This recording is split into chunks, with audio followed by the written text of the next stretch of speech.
Assalamualaikum warahmatullahi wabarakatuh.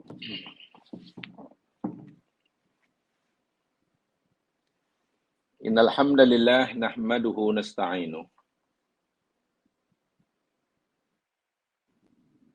wa natubu ilaihi wa nastaghfiruh.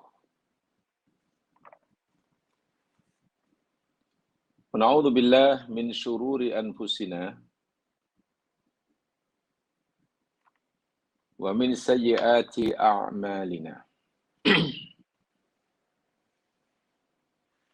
May yahdihillahu fala mudhillalah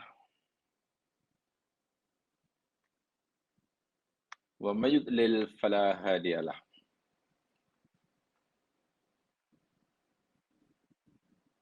Asyhadu an la ilaha illallah wahdahu la syarikalah wa asyhadu anna Muhammadan abduhu wa rasuluh. Allahumma salli ala Muhammad wa ala ali Muhammad.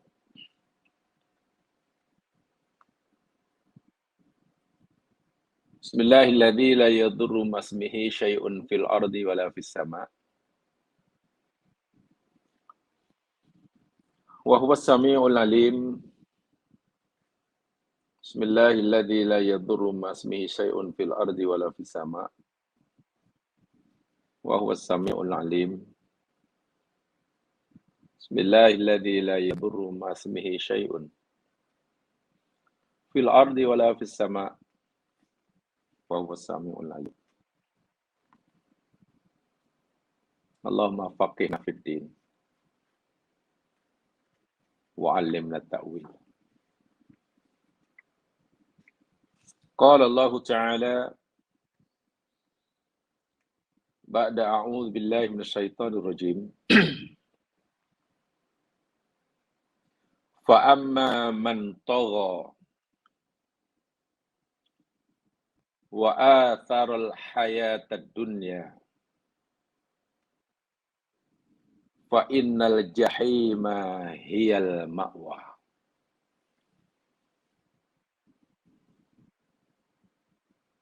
Maka adapun seseorang yang suka melampaui batas dalam kehidupannya dan ia telah mengutamakan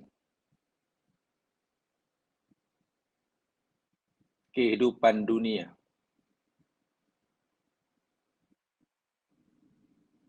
dan meninggalkan, mengabaikan kehidupan akhirat, pasti sesungguhnya neraka jahimlah dianya, tempat dia berlindung, tempat dia kembali. An-Nazi'at 37,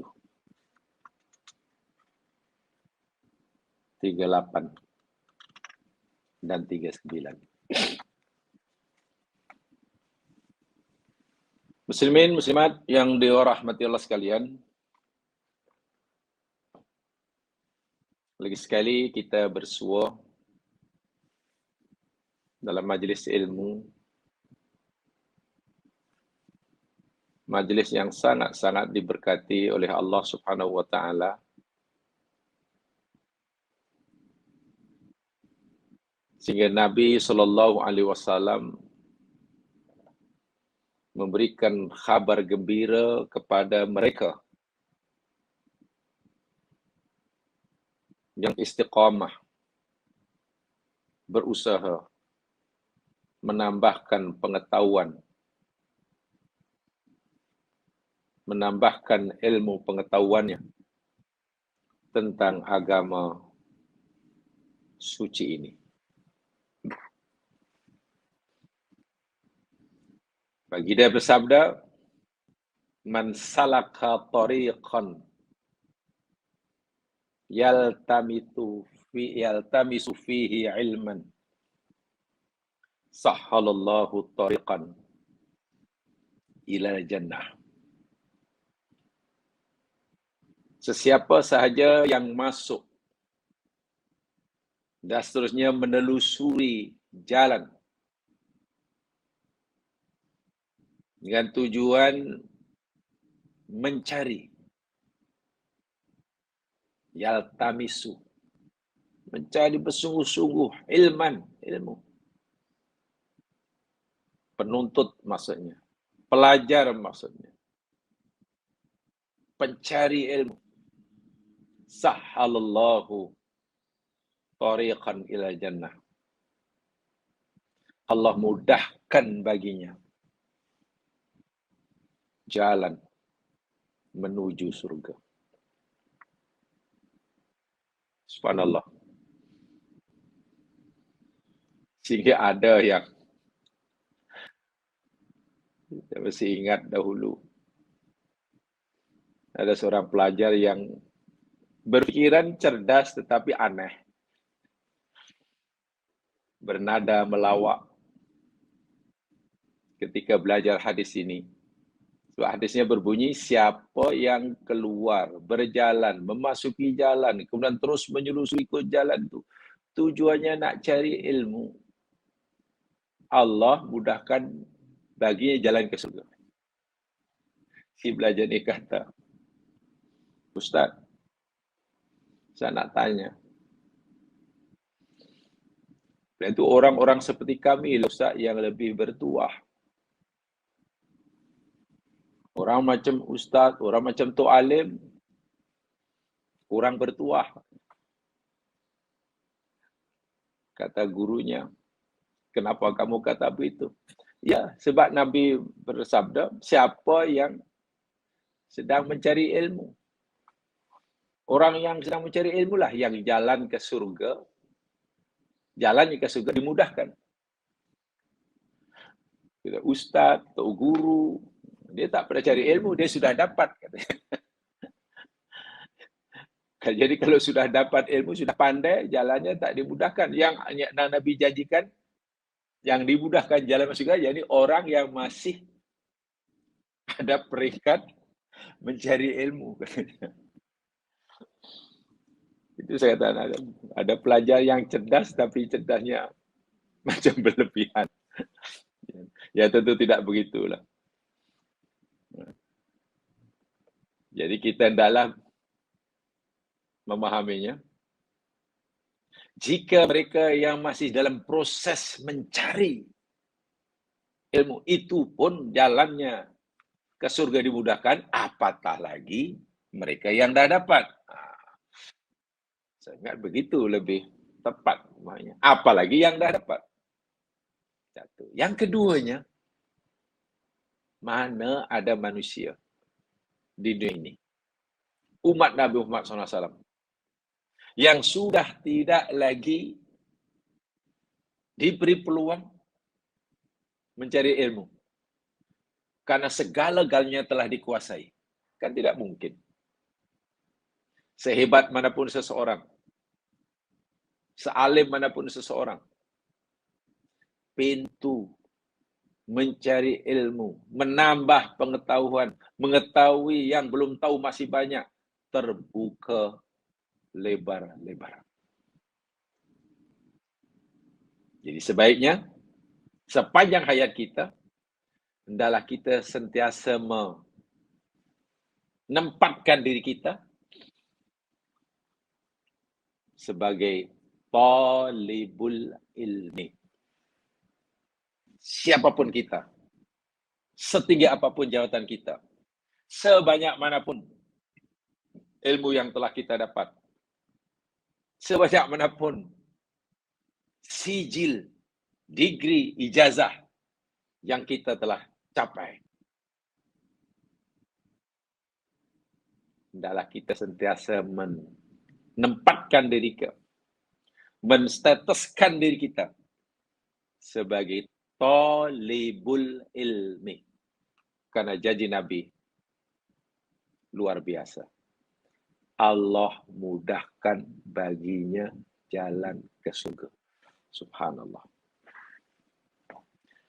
Ya sekalian, jadi pagi ini semua kita, sama ada saya yang kebetulan diberi ruang untuk bercakap, dan jamaah sekalian juga diberi kesempatan untuk mendengar sama.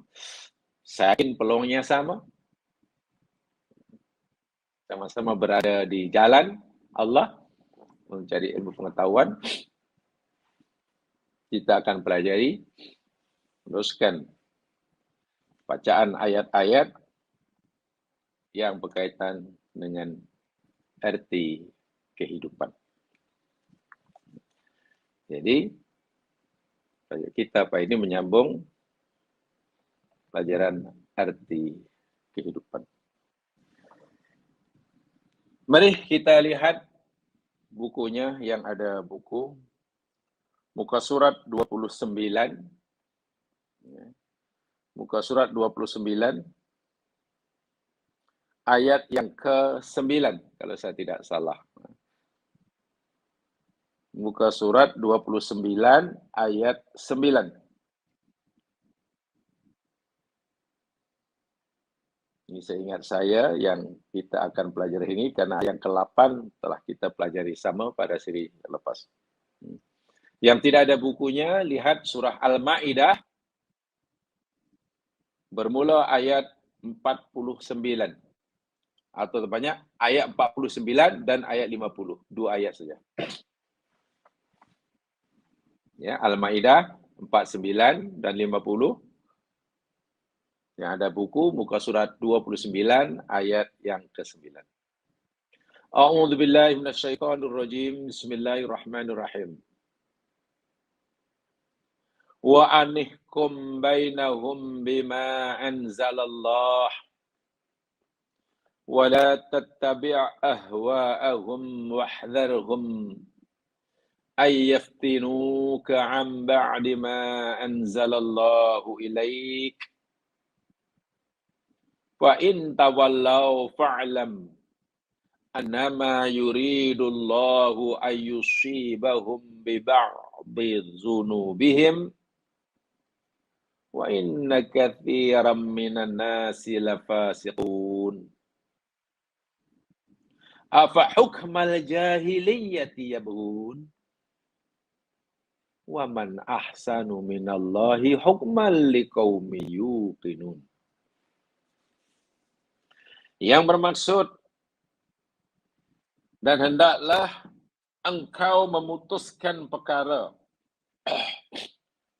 di antara mereka menurut mengikut apa yang diturunkan oleh Allah Subhanahu wa taala. Muhammad, jika engkau hendak memberikan keputusan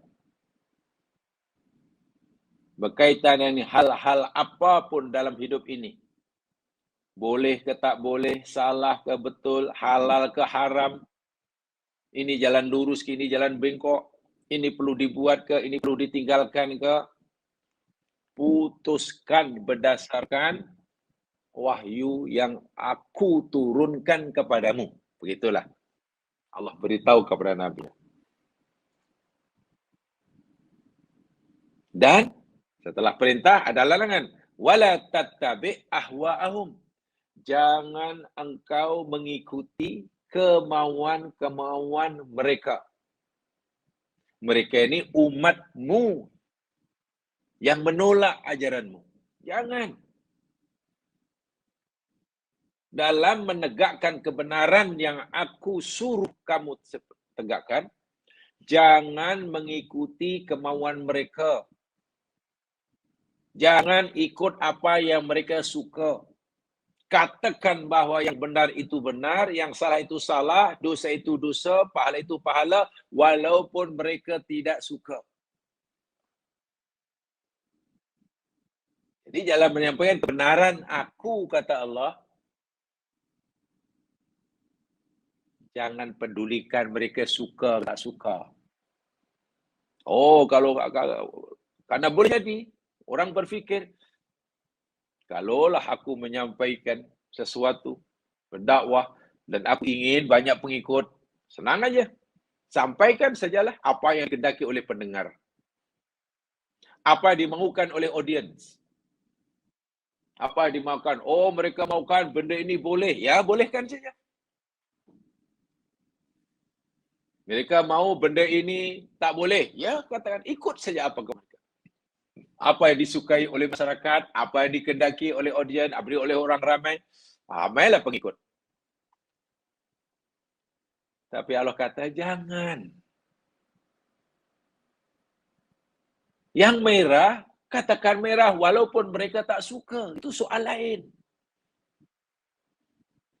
Ini bermakna, dalam menegakkan kebenaran, perjuangan kebenaran sepanjang masa hidup ini, bukan untuk memuaskan diri si penyampai, dan bukan untuk memuaskan hati si pendengar. Tapi Allah kata, semata-mata kerana aku. Sebab itu, mereka ini punya permintaan macam-macam. Umat kamu yang menolak ayat kamu ini punya permintaan macam-macam. Cadangan, usulan, macam-macam. Sebab itu, wahdharhum ayaftinuka am ba'di ma anzalallahu ilaik. Muhammad, dan berwaspadalah.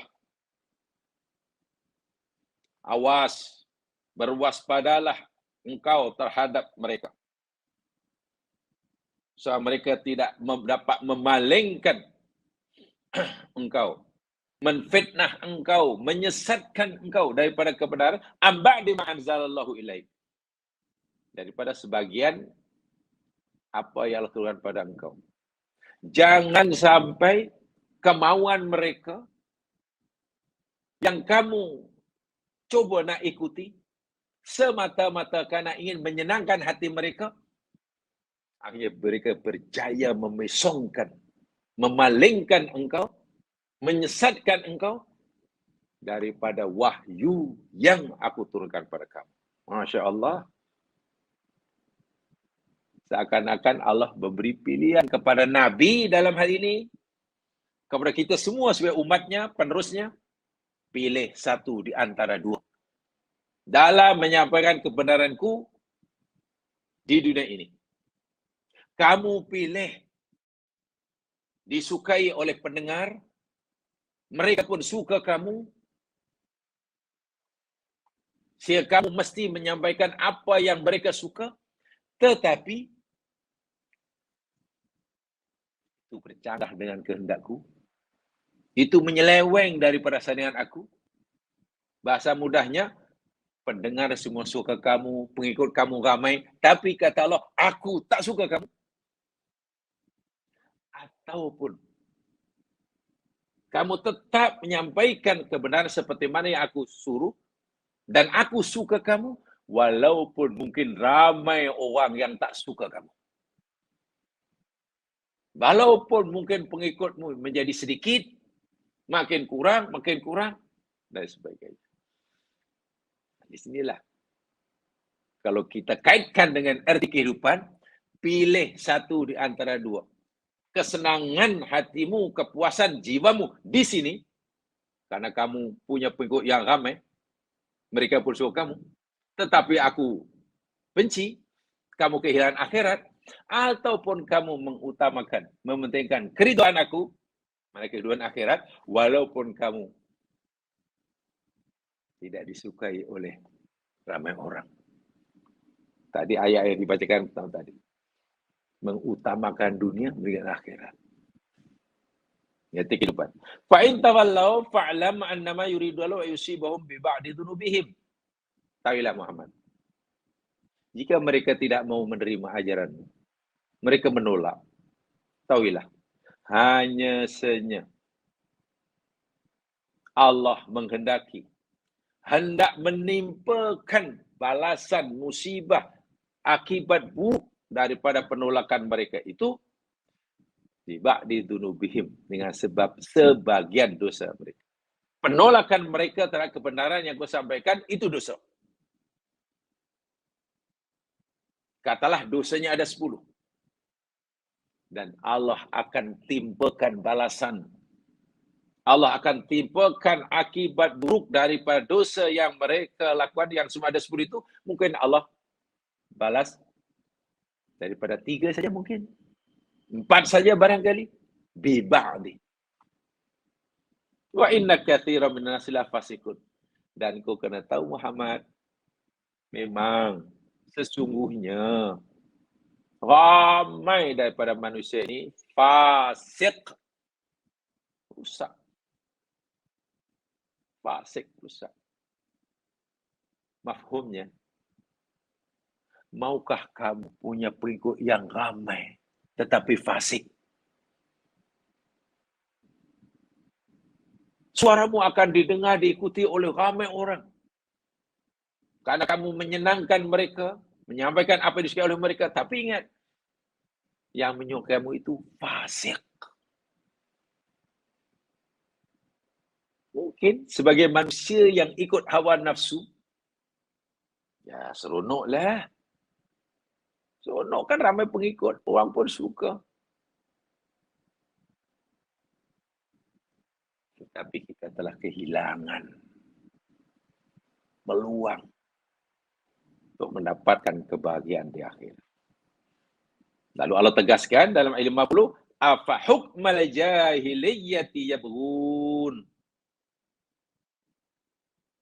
Bagi tahu kepada mereka, jika mereka tolak kebenaran, benci pada kebenaran, mereka mau engkau menyampaikan apa yang mereka mau. Mereka nak engkau sampaikan apa yang mereka nak. Selagi apa yang kau sampaikan sesuatu yang mereka tak nak,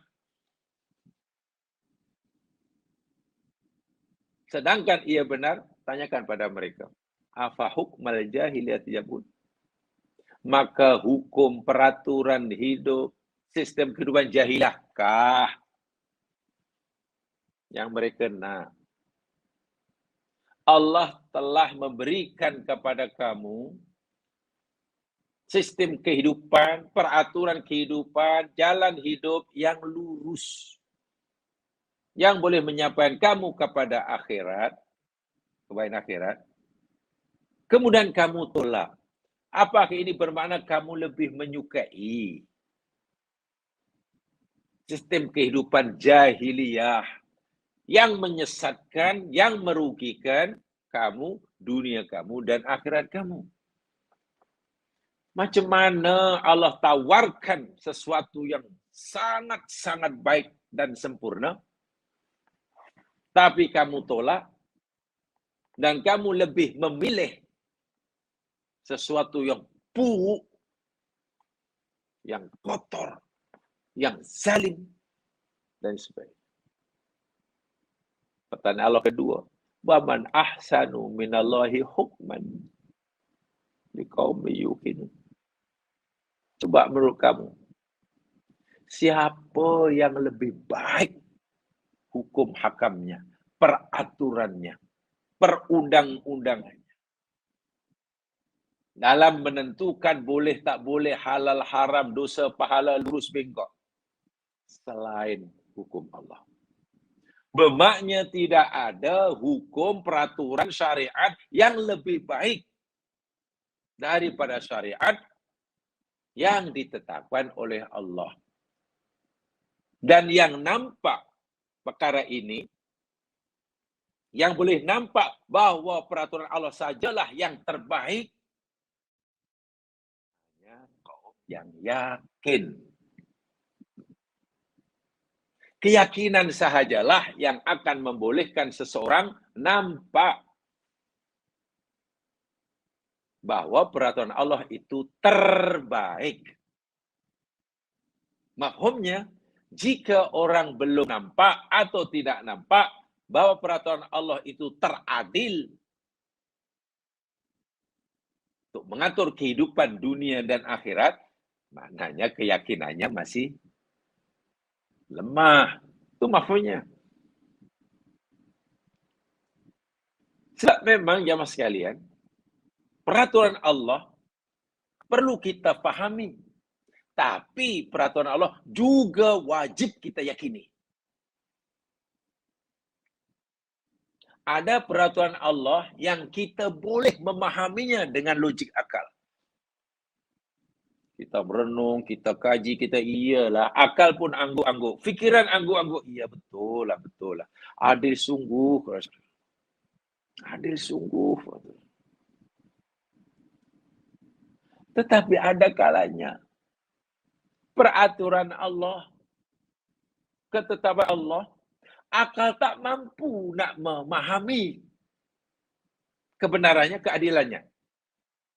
Bila akal belum mampu memahami, apakah ini dijadikan alasan untuk menolaknya?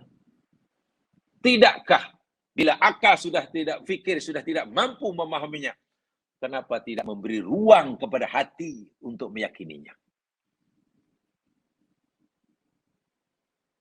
Cobalah kalau kita fikir tentang berita-berita gaib, ya sekalian. Berita gaib, alam barzah, kal akhirat. Macam mana akal tidak memikirkannya? Pikiran ini, jam sekarang kan objek kajiannya ini benda-benda yang nyata.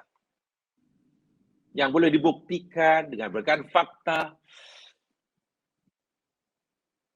Tapi bila dicerita tentang alam gaib di sana, dan erat sekali hubungan apa yang kita lakukan sekarang ini dengan nanti yang berlaku di akhirat. Erat sekali hubungan dengan apa yang berlaku di akhirat dengan apa yang berlaku sekarang ini. Bahasa mudahnya, hidup seseorang di dunia, yakni ibaratnya menempah tempat, menempah nasib di akhirat. Akan seperti apa? Akan seperti bagaimana nasib seseorang di akhirat? Tempatnya di mana seorang itu di akhirat bergantung kepada tempahan yang ia lakukan semasa hidup di dunia. Itu keyakinan kita. Amal kita, perbuatan kita, jalan yang kita pilih dunia ini, itu ada ibaratnya kita sedang menempah tempat, menempah keadaan nasib kita di sana. Macam mana kita nak buktikan? Sekarang di sana belum. Mana mungkin kalau kita buat ni akan dapat ini? Mana? Macam mana kita nak membuktikannya? Susahlah, tak susah. Apa hubungan antara orang baik di sini dengan di sana jadi senang di sini? Semua nanti mati serupa je jadi tanah. Nah, disitulah keterbatasan pikiran kita, keterbatasan otak kita memahaminya. Hanya saja, apakah hanya kerana pikiran kita tak mampu memahaminya? Kerana Allah berikan kemampuan yang terhad untuk memahaminya. Lalu kita jadikan alasan ketidakmampuan fikiran untuk memahami itu, kita jadikan alasan untuk menolak berita tadi. Wah, itu jahil sungguh. Kita sudah tidak menyembah Allah namanya. Kita sudah menyembah otak, sudah menyembah fikiran. Jalan yang paling bijak, ketika otak kita lemah, fikiran kita sudah tidak berdaya, kita sudah, otak kita sudah surrender lah. Tak faham. Beri ruang, beri kesempatan sepenuhnya kepada hati. Kan kita juga ada hati. Beri ruang kepada hati untuk meyakininya. Tengok ayat itu kan liqaumi yuqinun.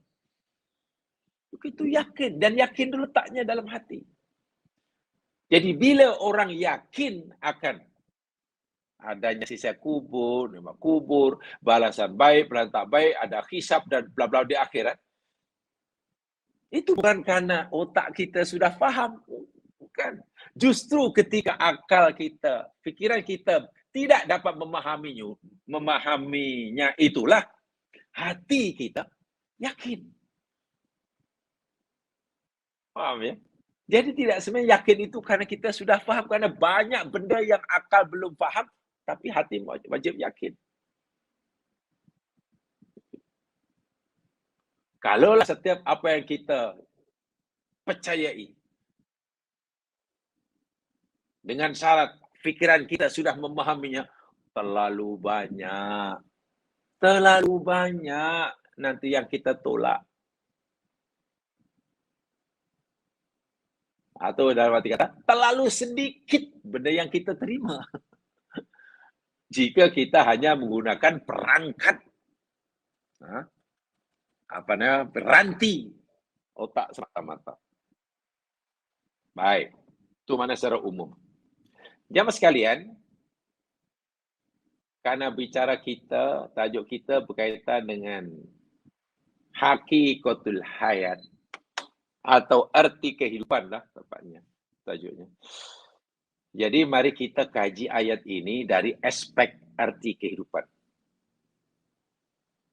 Mana poin-poin yang perlu kita gali daripada ayat ini yang berkait rapat dengan tajuk kita, arti kehidupan. Saya coba memahami daripada dahulu lagi, dan dulu mungkin pernah saya sampaikan. Tajuk kita arti kehidupan itu maknanya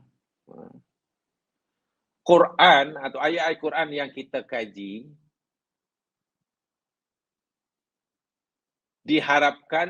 kita harapkan dapat membantu kita melihat kehidupan itu sebagaimana yang Allah suruh kita melihatnya. Itu dulu saya pernah sampai itu ya.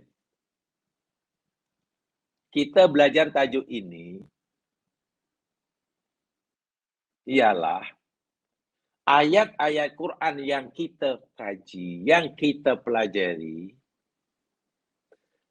kita harapkan ia dapat membantu kita agar kita mampu melihat kehidupan itu sebagaimana Allah menyuruh kita melihatnya.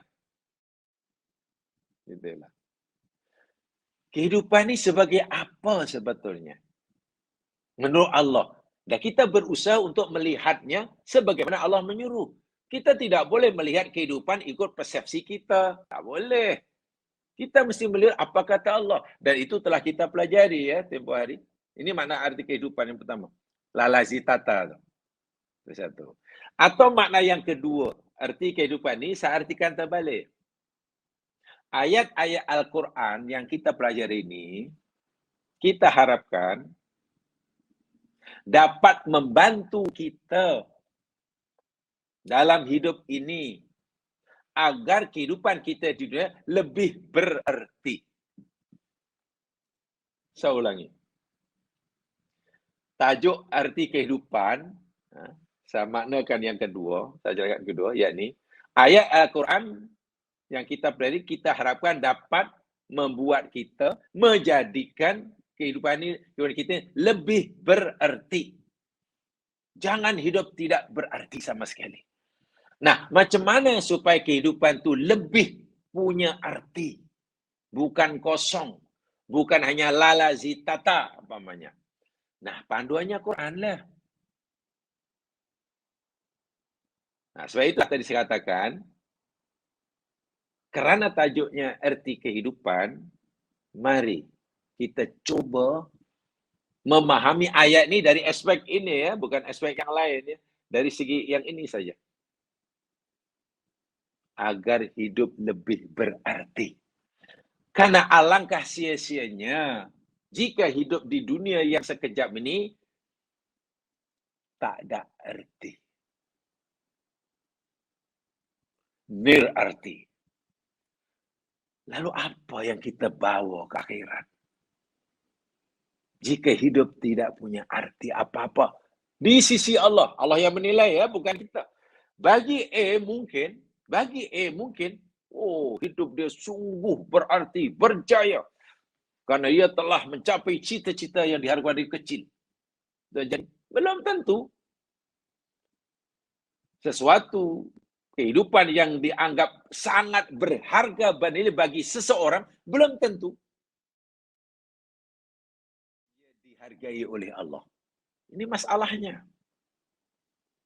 Sementara ada sebenarnya gaya hidup seseorang yang menurut Allah sangat-sangat berarti. Ada nilainya di sisi Allah. Allah pandang ada nilainya. Tetapi mungkin bagi masyarakat sekelilingnya, apalah orang itu, ada ke hidup macam tu. Kalau hidup macam tu, bila nak senang? Bila nak senang? Bodoh sungguh lah. Mungkin. Apa seronoknya lah? Apa untungnya? Disiksa teruk macam itu. Sanggup disiksa sebenarnya dahsyat. Lebih real disiksa daripada mencabut ucapannya. Sebab orang itu sudah mengucapkan la ilaha illallah. Lalu disiksa, dibalun sampai teruk. Dikatakan, kalau kamu ingin mencabut ucapan kamu, kami akan hentikan siaran kami kepada kamu. Tapi kalau tidak, kami akan terus siksa kamu. Kawan yang kena tak nak cabut, tetap Allahu Ahad, Allahu Ahad, Allah. Contohnya Bilal. Coba kalau kita lihat dari kacamata orang sekarang lah. Yang serba kebendaan. Mungkin kita kata, nampaknya pegangan hidup yang dibangun oleh Bilal bin Rabah ni tak betul ini. Apa untungnya? Tuannya itu bersedia nak menghentikan siksaannya kepadanya. Syaratnya dia sudahlah hentikan sajalah. Apa susahnya nak mencabut kalimah Allahu Ahad, Allahu Ahad. Dia lebih rela terus-menerus tersiksa dan lebih sayangkan ucap. Tengok. Kalau untuk ukuran setengah orang hari ini yang sebab kebendaan mungkin hidup bila itu hidup yang tidak berarti, sia-sia ya hidup. Nak makan tak boleh, tak senang, nak tidur tak senang. Jauh sekali berpeluang untuk berjalan-jalan. Tapi menurut Allah itulah hidup yang berarti. Ya. Sementara kehidupan Abu Lahab, kehidupan Walid bin Mughirah. Walid bin Mughirah ini kaya raya. Dia hartawan, dia bangsawan, dia usahawan, bahkan dia ilmuwan. Ya, cendekiawan. Kalau dilihat daripada gaya hidupnya, mungkin untuk ukuran masyarakat waktu, itulah hidup yang sangat berarti. Bertuah itu Walid bin Mughirah. Hidup yang sabar. Boleh bangga. Boleh bangga. Ini yang saya kata tadi. Ada kehidupan seseorang yang menurut masyarakat sangat-sangat berharga dan bernilai berjaya, tapi dalam pandangan Allah kosong. Sementara ada kehidupan seseorang yang menurut Allah sangat-sangat berharga dan bernilai, ada artinya, walaupun masyarakat sekelilingnya adalah kehidupan yang sia-sia. Nah, tajuk yang kita pelajari selama ini, kita mau hidup kita ini ada arti, berarti, ada nilai dari pandangan Allah, bukan daripada pandangan manusia. Itulah maksud saya. Nah, sekarang mana poin-poin yang ada dalam ayat ini yang boleh kita jadikan panduan bagi memastikan hidup kita ini ada nilai dia. Adalah berarti pada pandangan Allah. Ini ya, jadi poin-poin yang kita akan pelajari. Jamaah sekalian, yang pertamanya di dalam ayat itu tadi kan ada perintah, ada larangan ya. Perintahnya agar kita menetapkan sesuatu perkara dalam hidup ini, sama ada nak buat atau tak buat, contohnya. Sama nak buat atau tak buat, nak ambil atau tak nak ambil, nak pandang atau tak nak pandang, nak dengar atau tak nak dengar. Kan dua je kan pilihan kita. Agar hidup kita tidak kita ini berarti di sisi Allah, kena tanya Allah. Kan, uhkum bainahum bima anzalallah. Kita kena mengambil kira apa keputusan Allah dalamnya.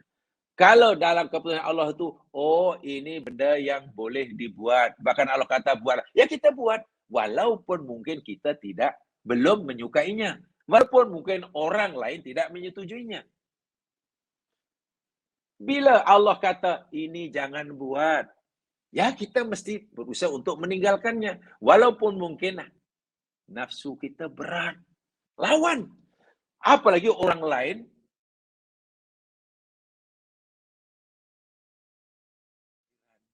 balik. Tak kisah.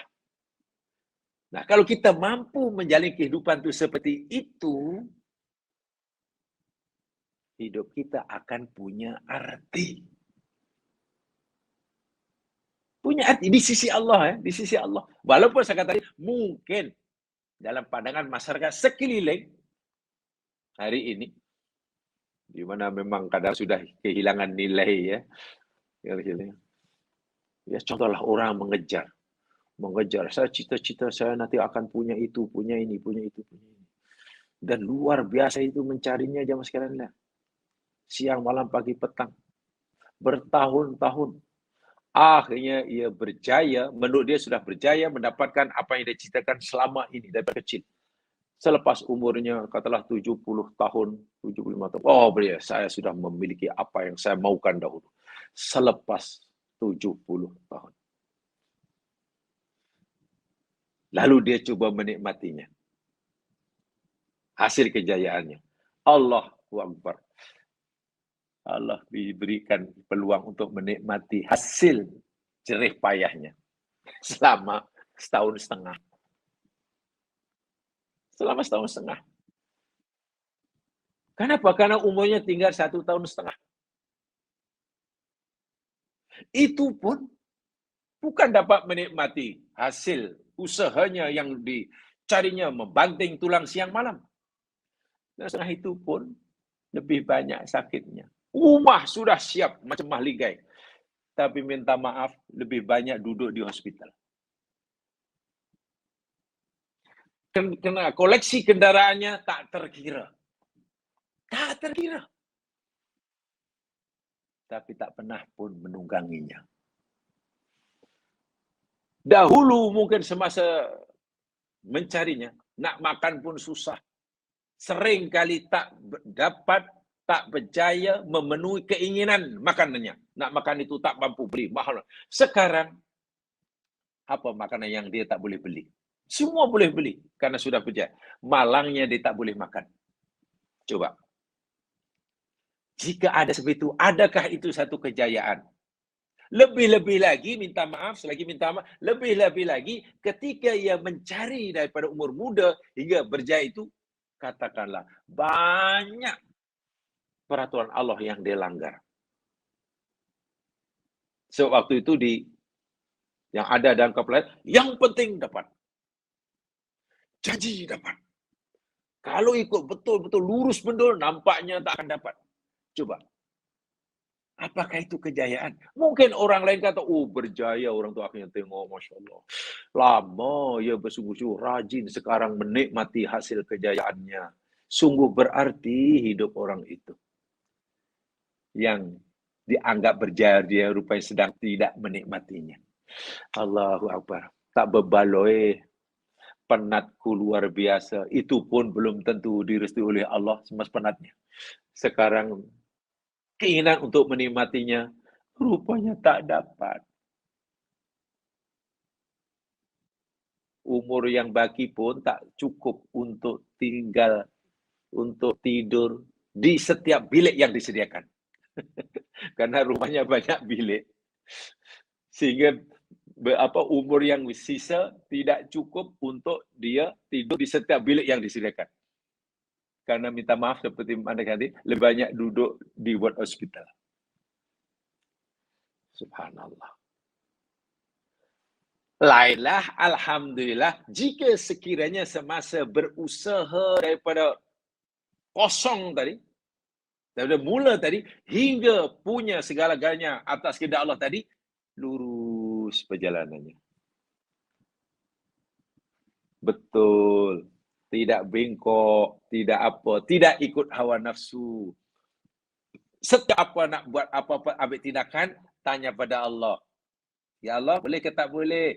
Tak boleh. Tak boleh, kalau itu I tak boleh lah. Tak boleh, berundur. Ya Allah, ini boleh ke tak boleh? Oh, ini wajib. Oh, mesti aku buat. Ya Allah, ini boleh tak boleh? Ini haram. Jangan. Ini bengkok, masuk balik lurus. Alhamdulillah, belum pun jika nanti kalau belum berjaya dan belum misalnya dapat menikmati, semasa berusaha itu pun hidupnya sudah berarti. Saya ulangi, semasa berusaha, keluar pagi, balik malam, berpeluh-peluh, langkah kakinya, mata melihatnya, tangan merekodkannya, itu semua adalah ada nilai di sisi Allah. Jika ketika menjalani kehidupan itu sesuai dengan hukmullah. Kan ini cerita tentang hukum Allah. Tidak mengikuti hawa nafsu. Itulah hidup yang berarti. Hidup yang berarti. Allah bagi kesenangan di dunia karena mendapatkan apa yang dia minta. Allah bagi apa yang dia minta. Allah pula ridho kepadanya sehingga hidupnya sakinah di dunia. Di akhirat jangan tanyalah. Di akhirat itu tempat sakinah bagi orang-orang ini. Itu makna sebenar kehidupan dan itu makna atau hidup yang berarti, yang ada nilai insyaallah. Kan Nabi pernah bersabda, ketika Nabi sedang berjalan-jalan dengan sahabatnya, ringkas kata, lalu melewatilah kawasan pekerjaan, ya semacam kebun begitulah. Melihat anak muda yang sedang rajin bekerja di kebunnya. Masih muda. Sahabat yang ikut Nabi ini berkomentar. Tanpa diminta, ia berkomentar. Alahai, kalaulah umur muda itu digunakan untuk jihad fisabilillah, kan bagus. Hanya sahabat berpandangan, anak muda yang rajin bekerja di kebun tadi, kurang beruntung gitulah. Dianggap karena dia kata kalaulah dia yang umur muda itu diberikan visa berjuang silakan, itu kenapalah hanya digunakan waktu muda untuk bekerja. Seakan begitulah. Baginya fisabilillah itu jihad itu di medan perang. Apa jawab Nabi? Oh, jangan. Pemuda yang kamu katakan, yang kamu sayangkan umurnya dihabiskan untuk bekerja itu, kamu tahu tak? Ila kharaja yas'a.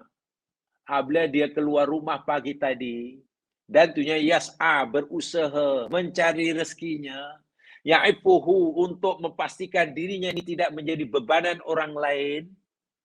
Sebab kalau tak bekerja, nak memenuhi makan minum pun terpaksalah ditanggung orang. Dan dia tak mau menyusahkan orang lain. Bila tujuannya nak menikah pulang, fahuwa fisabilillah. Kamu tahu tak, dia sedang fisabilillah. Seakan Nabi menegur sahabatnya, kamu jangan menyempitkan makna fisabilillah. Yang kamu fikir, kamu anggap saya itu hanya berjuang di jalan Allah. Di medan perang, bawa pedang. Pemuda yang rajin bekerja itu pun fisabilillah. Jika nawaitu bekerjanya karena hendak memastikan dapat mencukupi keperluan hidupnya dengan rezeki yang halal sehingga tidak menjadi beban orang lain. Dan jika ia keluar bekerja kerana hendak menyara keperluan hidup orang yang di bawah jagaannya, mungkin dia sudah punya istri, sudah punya anak. Menanggung, kewajiban menanggung keperluan mata itu di tangan dia. Maka dia bekerja. Jika itu nawaitu dia, fahuwa fisabilillah. Masya Allah. Fisabilillah, bukan sia-sia. Allah ridho. Kepenatannya bekerja itu berpeluh-peluh, itu ada nilainya di sisi Allah. Karena fisabilillah. Wa in kharaja yas'a. Dan jika dia keluar itu kerana berusaha, kerana nak menyara kehidupan, keperluan orang tuanya yang sudah lanjut usia. Dia ada mak bapak, sekarang sudah berusia, tak mampu lagi bekerja. Dahulu mak bapaknya yang bekerja untuk menyara kehidupan anak muda tadi. Sekarang anak muda itu bekerja bagi menyara kehidupan orang tuanya. Kalau itu nama itu dia, sebagaimanapun orang tua ini masih perlu keperluan hidup, kan masih hidup, belum meninggal. Dia fisabilillah. Nabi Syuaib sudah berumurnya sekalian. Hidup perlu diteruskan, makan minum perlu dicukupi dan segalanya. Nak kerja dah tak larat. Siapa lagi anaknya yang ambil alih, walaupun anaknya perempuan. Anaknya perempuan, anak dara pula tu. Kerja pula yang diambil alih. Yang anak yang ambil dari orang tua itu bukan kerja yang biasa dilakukan oleh kaum lelaki, perempuan. Mengembala kambing. Di padang pasir, terpaksa bersaing dengan kaum lelaki. Bayangkan. Coba kalau kita lihat kisah anak Nabi Syuaib itu. Kerjanya apa? Kerjanya mengembala kambing. Takkan perempuan bola kambing, itu kan kerja orang lelaki. Ini kata kita. Tak sesuai. Itu kata kita. Ke pengembala kambing perempuan itu? Tak ada. Hanya 2 anak Nabi itu. Itu pun anak dara. Itu yang tiap hari. Sentiasa lambat balik. Karena dia akan memberikan minuman pada binatang piaraannya yang terakhir ketika penggembala lelaki sudah balik. Apa coba mesej kisah yang Allah ceritakan tentang sadanya itu. Ia fisabilillah, kenapa? Karena ia sedang mencari rezeki yang halal. Tengok. Berpeluh-peluh cari rezeki untuk makan, untuk minum, Allah ridha. Ada nilai itu. Kerja itu ada nilai. Kerana apa? Karena kerjanya mengikut hukmullah. Hukmullah. Patut tak patut? Itu kata kita. Dalam agama kita tidak ada istilah kerja patut ke tak patut. Layak ke tak layak. Kerja kasar ke kerja halus. Dalam agama ni kerja hanya ada 2. Kalau bukan halal, ya haram. Itu aja lah. Kerja tu halal ke haram? Itu pertanyaan agama, itu bagus. Oh halal. Apalah halal. Kerja tu halal ke haram? Haram. Oh haram jangan. Walaupun kerja tu bagus, mendapatkan pulangan yang banyak, kata orang kerja ringan, kerja halus lah. Tapi haram jangan. Sehingga walaupun pendapatan banyak, walaupun pulang yang banyak, kerja halus pula tu. Dan nampak gah pula. Tapi tahu tak, kerja yang haram yang macam itu, tak ada nilainya di dalam pandangan Allah. Tak ada arti sama sekali. Kerja itu tak ada arti. Jika itulah kehidupan diisi dengan benda-benda itu, kehidupannya kosong nilai. Sifar nilai. Di sisi Allah. Ini yang Allah yang dalam ayat Allah katakan. Allah perintahkan. Ya, saya tidak kita lihat dari aspek arti kehidupan ya. Jadi Allah berpesan, kalau kita mau hidup ini bernilai, berarti dalam pandangan Allah, Allah kata, jalani kehidupan itu berpadukan hukmullah. Hukum Allah. Peraturan Allah. Allah ini ada peraturan. Secara umum peraturannya, ya itulah. Suruhan dan larangan. Itulah. Kalau dalam hukum ini kan, halal, wajib, sunat, haram, makruh, harus. Itu aja lah. Yang wajib, yang namanya wajib, mesti dilakukan. Yang sunat, elok dibuat. Yang haram, mesti ditinggal. Yang makruh, elok ditinggal. Yang jais, yang harus, terpulanglah. Mau buat sila, mau tinggal sila. Itu dari hukum fikahnya. Kalau lebih tinggi makom hatinya, mungkin yang harus pun akan ditinggal. Jika melakukannya tidak memberikan bekalan. Harus pun ditinggalkan oleh orang yang lebih tinggi keyakinannya. Paham ya? Jangan ikuti hawa nafsu, kemauan diri. Barulah ada arti. Walaupun orang lain kata, minta maaf, orang lain berkata, iya apalah orang ni. Tak bijak langsung tindakan yang diambil. Tak apalah. Berkali-kali jamaah saya ingatkan di saya, contoh itu. Nabi Musa balik daripada Madyan nak pergi Mesir. Di tengah petah jalan, di Tursina dipanggil oleh Allah.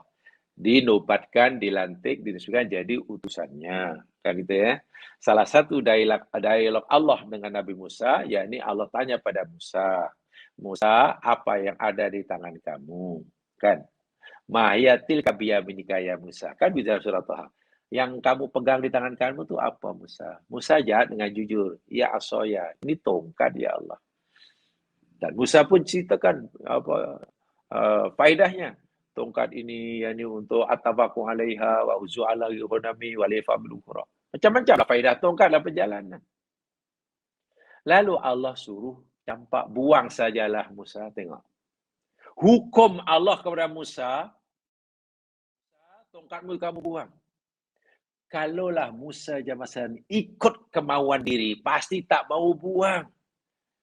Tindakan membuang tongkat, ibaratnya senjata utama dalam perjalanan mengarungi padang pasir, atau bahasa yang lebih gempak, itu nyawa kedua.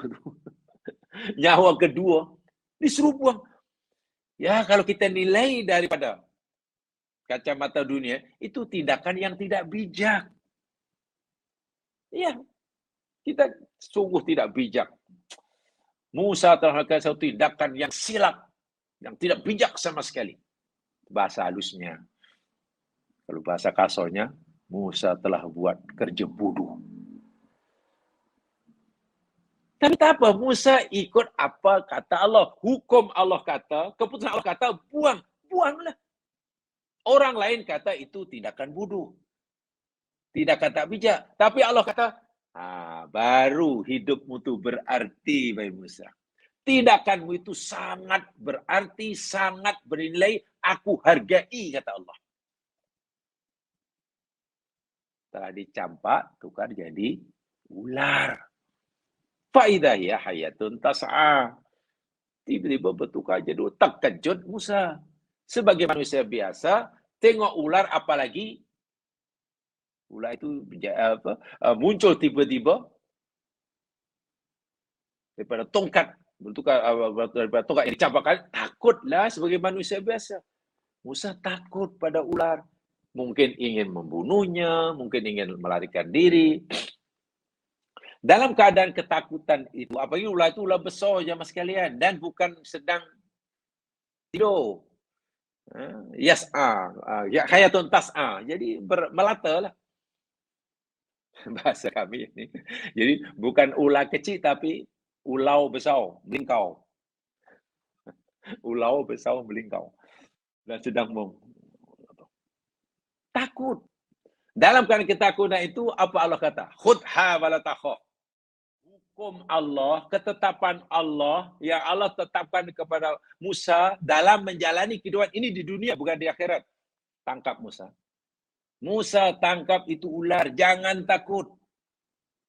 Itu ketetapan Allah. Kehendak nafsu, lari. Larilah cepat-cepat. Lawan dia. Musa, Allah suruh tangkap, aku tangkap. Musa ambil tindakan sesuai dengan hukum Allah. Itu langkah bijak. Itu tindakan yang ada nilainya, ada artinya, ada dinilai oleh Allah dalam pandangan Allah. Walaupun mungkin, jika waktu itu ada orang melihat, Musa tangkap ular.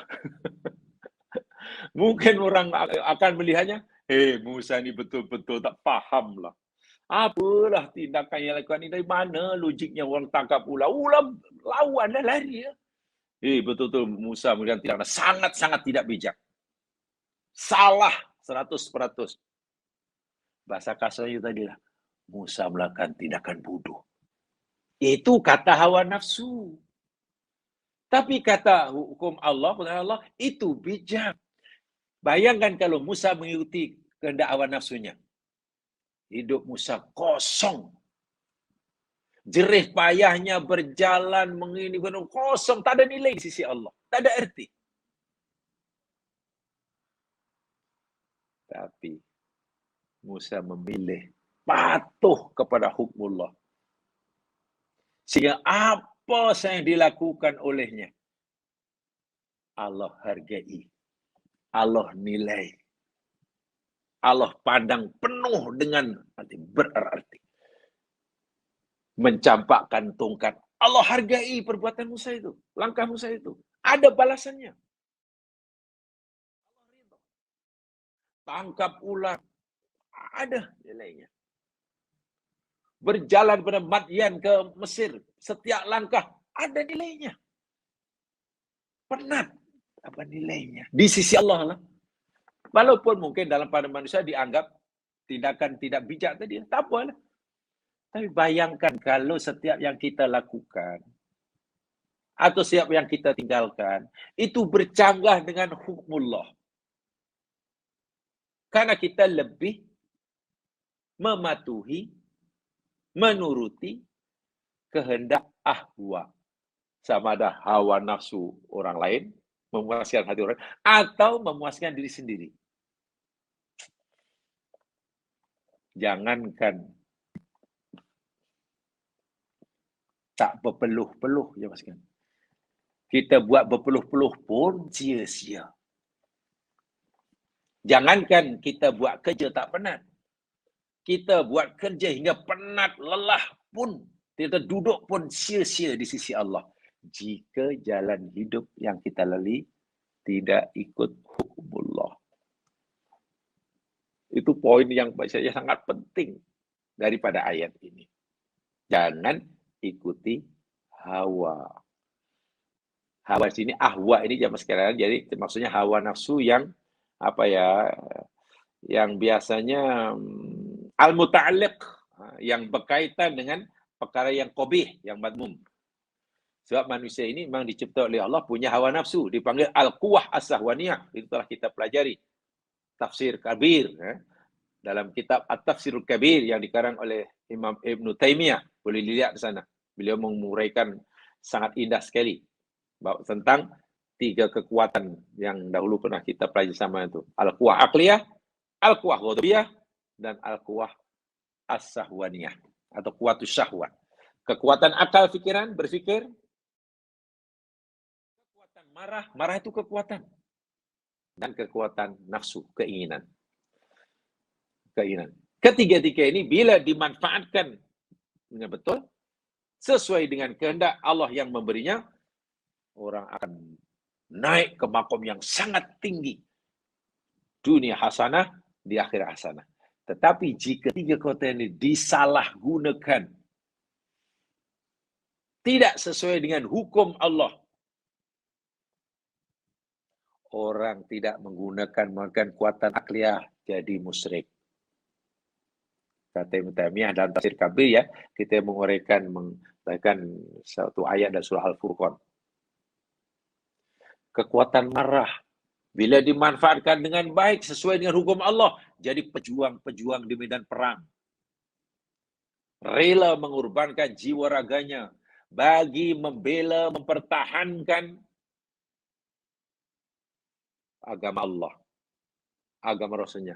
Rela kehilangan dirinya, hartanya, semata-mata ingin mempertahankan keyakinan akidahnya. Itu kan karena dorongan marah. Orang kafir menyerang Nabi, orang kafir menyerang Islam. Timbul marahnya. Marah yang itu terpuji. Ada nilainya. Marah itu ada marahnya di sisi Allah. Mati syahid. Tapi bila marah disalahgunakan. Marah ikut hawa nafsu. Marah tidak ikut hukum Allah. jadilah pembunuh-pembunuh bersiri. Orang yang bergelar pembunuh bersiri atau pembunuh upahan. Pekerjaan apa? Kalau isi borang, pekerjaan apa? Pekerjaan dia ni sebagai pembunuh upahan. Karena jika ada orang punya musuh, nak bunuh musuhnya, tak mampu suruh orang ni jadi pembunuh. Dapat bayar. Kadang hanya masalah kecil saja. Ya, hanya masalah mungkin bergeser sikit aja kereta dia, dilanggar orang ni sikit aja. Karena nak ambil lah apa namanya tempat parking, tiba ada orang masuk, gaduh. Mulai daripada cakapan mulut sikit-sikit, tangan akhirnya berbunuh. Ini ikut hawa nafsu. Marah itu tidak berbaloi sama sekali, bahkan tidak ada artinya sama sekali. Kosong. Allah tak bagi markah langsung. Kosong, merah semuanya. Ya adalah balasannya, ya ni. Sahwaniyah demikian juga, hawa nafsu. Masya Allah. Keinginan. Mustahak. Bila kita manfaatkan ikut hukmullah, banyak manfaatnya ya sekalian. Orang sanggup bekerja siang, malam, pagi, petang bagi memastikan ahli keluarga tidak kepuluran. Itu kan karena kekuatan didorong oleh kemauan, hawa nafsu. Dapat pahala, fisabilillah. Karena keinginan orang sanggup berkahwin, susah payah. Keinginan orang sanggup punya anak, kegunaan tanggung-tanggung. Keinginan orang punya itu, punya ini. Coba kalau orang sudah tidak punya keinginan. Insya Allah dunia, bumi ini akan tidak mengalami perubahan sama sekali. Berkat keinginan yang Allah berikan, hawa keinginan yang ada yang Allah berikan pada manusia, bumi seperti sekarang. Asalnya hutan belantara. Hutan belantara. Diisi oleh binatang buas. Karena manusia ini ada keinginan, sekarang dia berubah. Tengok. Jadi bandar-bandar kosmopolitan. Metropolitan. Orang dahulu berjalan melalui apa? Lalu sungai. Berhari-hari untuk menuju ke destinasi yang dituju. Sekarang Allahu Akbar. Dengan highway. Tak cukup highway, tak cukup dengan kaki. Ada basikal. Basikal lambat sangat, ada motosikal. Motosikal ada keinginan ingin lebih cepat, pakai kereta. Kereta pula ada lebih laju. Rasanya lambat pakai kereta. Ada keinginan macam mana lebih tepat buat kapal terbang. Itu kan keinginan. Kalau semua itu diniatkan, saya kata diniatkan mencari ridha Allah dan cara mencapainya, mendapatkannya tidak melanggar hukum Allah, ibadah belaka. Seperti mana hadis Nabi yang tadi. Yang kerja di perusahaan di kilang kapal terbang ke, yang kerja di kilang kapal laut ke, yang kilang di kerja kereta, yang kerja di kilang Megimi ke, yang kerja di kilang syatok obat nyamuk ke. Coba kalau niatnya seperti mana yang Nabi katakan tadi, jerih payahnya, penatnya, kena hujan panas, fisabilillah. Dan itu didorong oleh keinginan yang baik. Tapi nafsu juga boleh menjerumuskan manusia bila tidak dipandu oleh hukmullah. Mencuri, menipu, mengambil hak orang lain. Bila menjual, menipu pembeli. Bila membeli, menipu penjual. Diberi amanah, khianat. Nah, itu karena hawa nafsu juga. Nah, hidup seperti itu, mencapai, inginkan sesuatu, ingin punya itu, punya ini, punya itu, senang lenang, banyak yang dimiliki, tapi cara mencarinya, mendapatkannya ikut hawa nafsu. Hidupnya kosong. Tak ada artinya. Merah markahnya. Dipangkah. Bukan bekalan yang dihimpunkan, tapi bebanan. Belum pun sampai akhirat, baru pindah ke alam barzah, sudah berada di khufratun minan, jurang api neraka. Belum pun di neraka yang betul. Masuk alam kubur, sudah berada di jurang api neraka. Seperti yang pertama tadi, belum pun masuk surga di akhirat, baru pindah ke alam barzah, sudah berada di Raudatul Jannah. Raudatul Jannah. So hati-hati. Jadi yang dilarang oleh Allah dalam ayat ini, perintahnya, ini kaitannya dengan arti kehidupan ya. Saya tidak mentafsirkan ayat ini dari aspek lain, tapi kita batasi. Pelajarannya berkaitan dengan arti kehidupan. Perintahnya, jalani hidup ini sesuai dengan hukum Allah. Nak cakap ke, nak dengar ke, nak buat ke, nak terima, nak tolak ke, nak pilih itu ke, pilih ini ke, tanya pada apa ya ketetapan Allah. Itu perintahnya. Alhamdulillah. Larangannya, jangan mengikuti, menuruti kemauan hawa nafsu. Itu poinnya. Barulah kalau kedua-dua ini kita penuhi jamaah sekalian.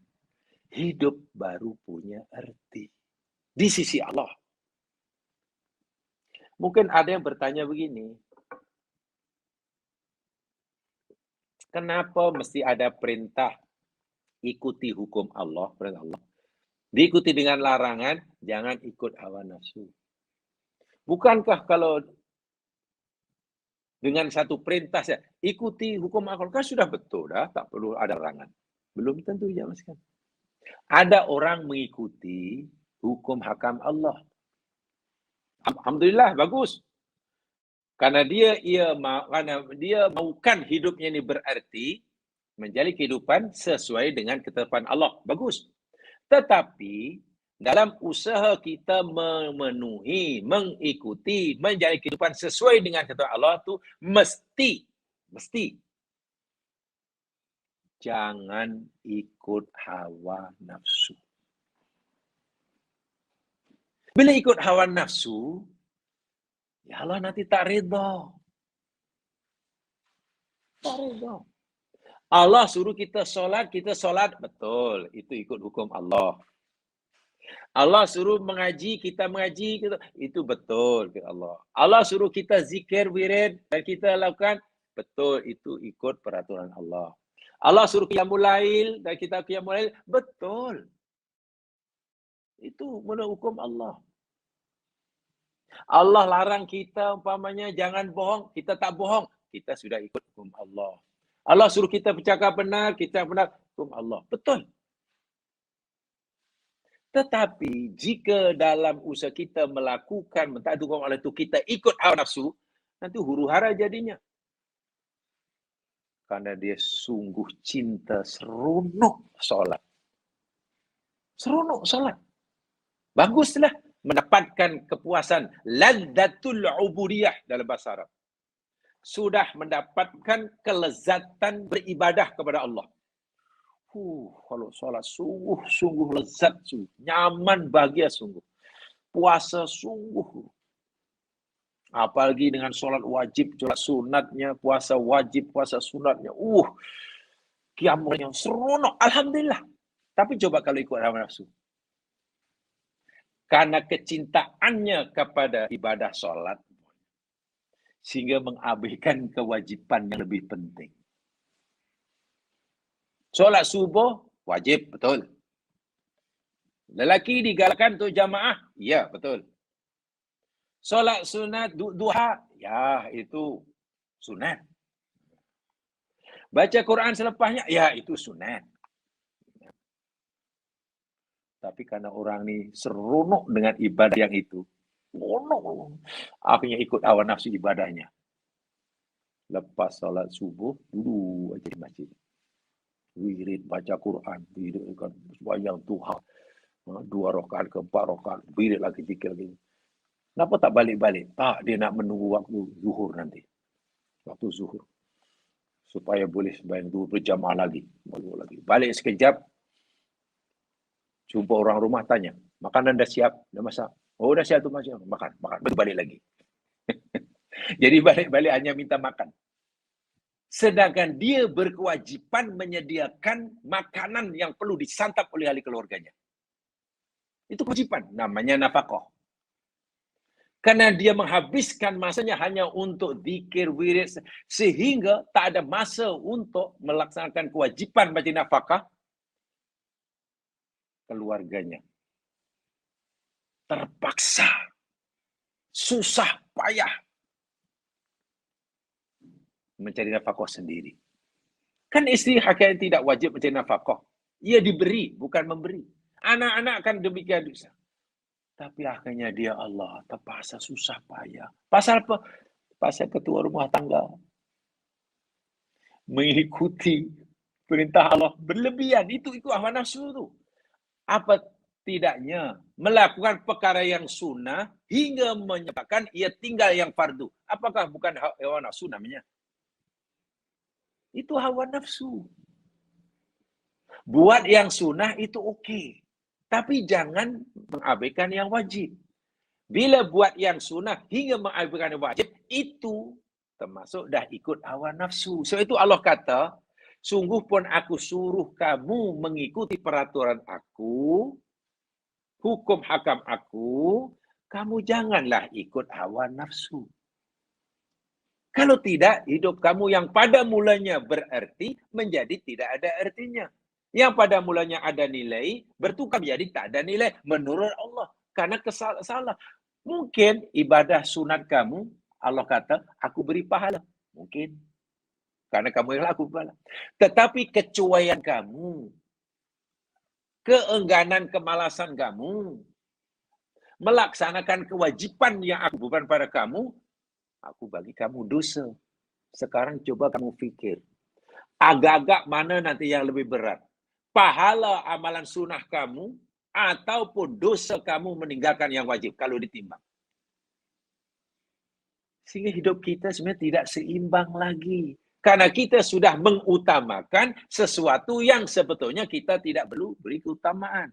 Utamakan benda yang utama. Dahulukan sesuatu yang kita wajib dahulukan. Dan banyak. Itu yang kadang saya minta maaf ya Mas Yan, saya sering mengatakan berkali-kali lah. Ini bukan sindiran, bukan apa ya, hanya peringatan karena kita tidak tahu pasti ya. Jangan dianggap saya menyindir atau mengkritik ya. Ini peringatan untuk kita semua. Katalah jamaah, alhamdulillah rajin mencari ilmu. Datang kelas sana, datang kelas sini. Katalah apabila sudah ada kelas buka ya. Atau macam ini, duduk ini, mendengar kelas ini. Kelas sana, kelas ini. Nah, itu baguslah. Itu bagus. Tetapi nanti jika ada kewajiban di depan kita, tinggalkan kelas ini. Kalau kita di rumah katalah sedang berada depan laptop, tinggalkan. Kenapa? Oh, rupanya orang rumah nak minum. Dia minta minum, nak pergi kerja. Siapa tanya itu?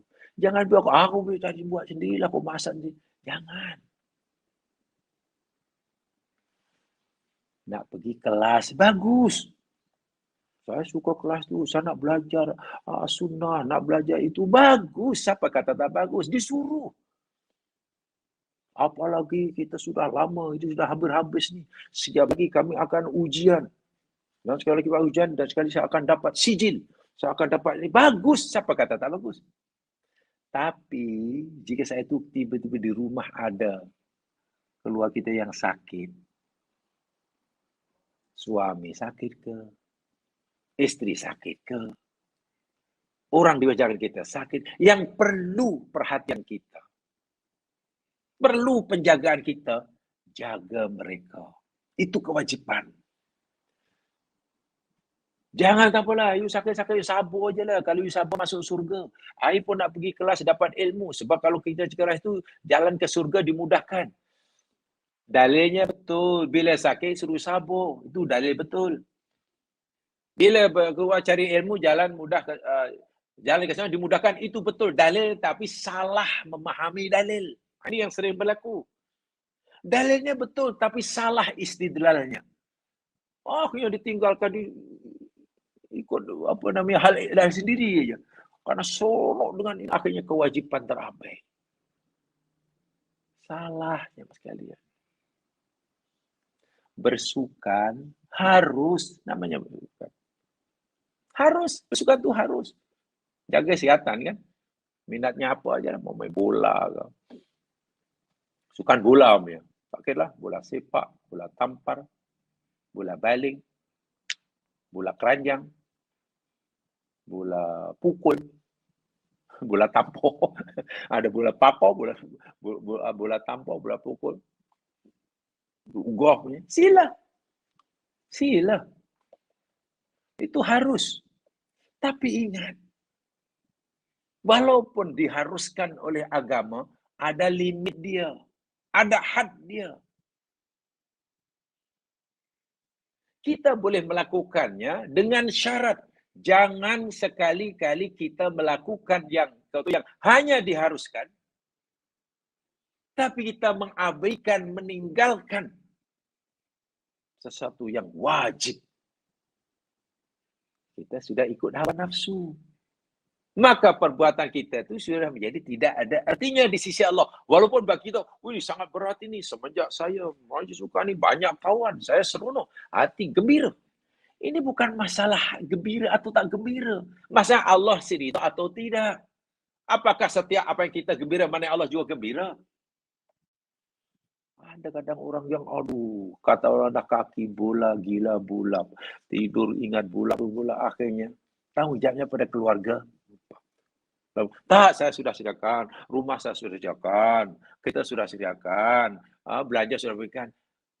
Yang sekalian, manusia tidak hanya perlukan rumah, tempat tinggal, makan, minum. Bukan. Dulu mungkin kita diajar yang ada dipanggil nafkah zahir, nafkah batin. Dan nafkah batin jangan disempitkan maknanya ya. Ya, nafkah itu satu di antaranya rasa kebersamaan. Wow. Mungkinkah seorang istri, katalah, yang asyik ditinggal oleh suaminya karena sibuk dengan bola, walaupun telah diberi kecukupan tempat tinggal, merasa kebersamaan? Mungkin tidak. Apalah, betul lah cukup dia tu tak kurang apapun, tapi macam ini apa satu orang macam mana? Rasa kebersamaan tu nafkah batin. Atau bagaimana kalau yang pasangannya pun tak kisah, pasangan pun macam itu juga. Itu wallahu alam, itu shadaqallahul azim lah.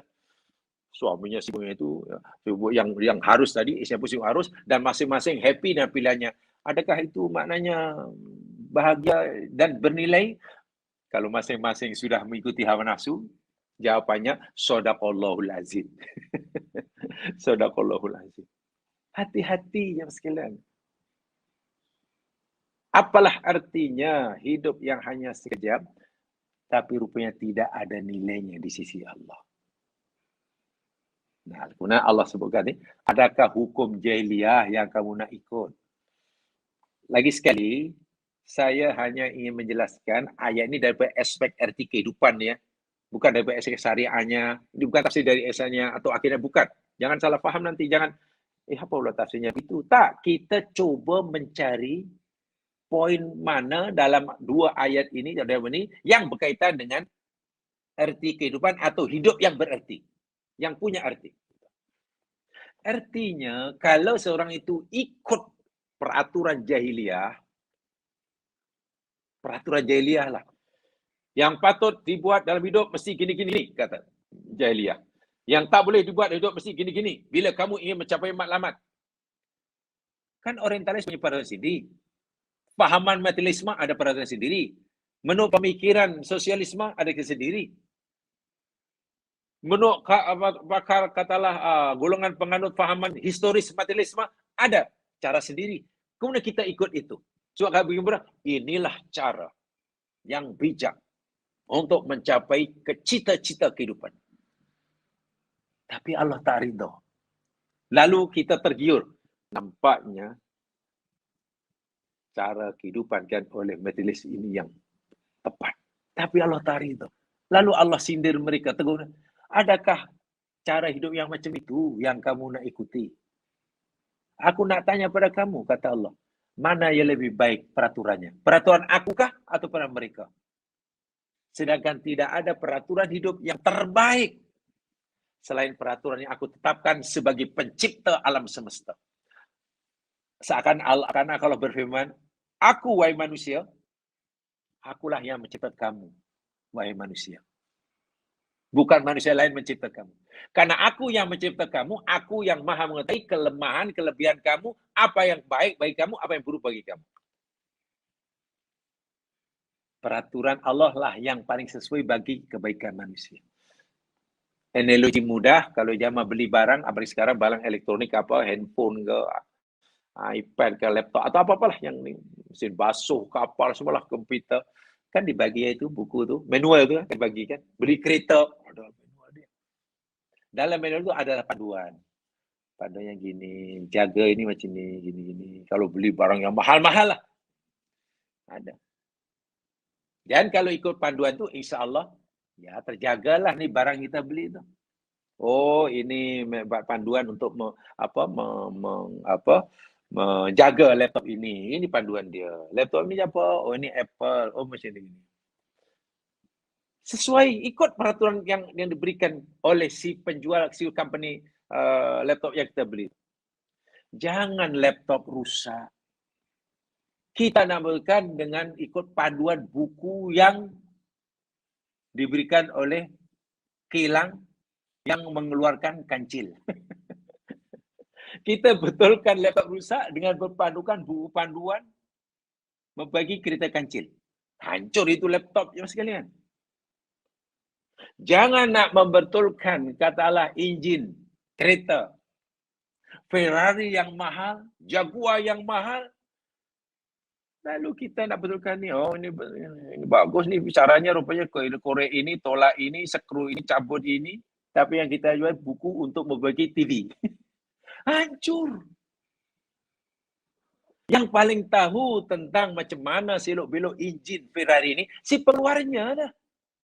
Yang paling tahu apa yang terbaik buat kita ini, yang mencipta kita. Sebab itu Allah kata, siapa yang lebih baik peraturan hidupnya? Peraturan akukah atau peraturan jahiliyah? Artinya tidak ada pilihan. Jika kita mahu hidup kita ini punya arti, ada nilai di sisi Allah. Dalam ini sebut dua. Ikut apa yang Allah telah tetapkan, dan jangan ikuti hawa nafsu. Termasuklah ketika kita mengikuti perintah Allah pun, jangan ikut nafsu, sehingga nanti terkeluar. Dan tidak ada perannya lebih baik daripada yang itu. Jadi kalau orang nak cari yang lain, Allah sindir. Peraturan jahiliyah kah? Udah orang itu kah? Udah itukah yang kamu? Sedangkan tidak ada peran yang lebih baik daripada aku, kata Allah. Itu maksud saya, poin terpenting daripada ayat ini, bila kita kaitkan dengan erti kehidupan. Ya mas sekalian, mudah-mudahanlah diberkati oleh Allah Subhanahu Wa Taala. Yang benar pada diri saya, yang silap kelemahan saya, insyaallah kita pada lain kesempatan. Subhanakallahumma bihamdika asyhadu an la ilaha illa anta astaghfiruka wa atubu ilaik. Wal 'asri innal insana lafi khusr illa alladziina aamanu wa amilus shalihaat tawasaw bil haqq wa tawasaw bis sabr. Assalamualaikum warahmatullahi wabarakatuh.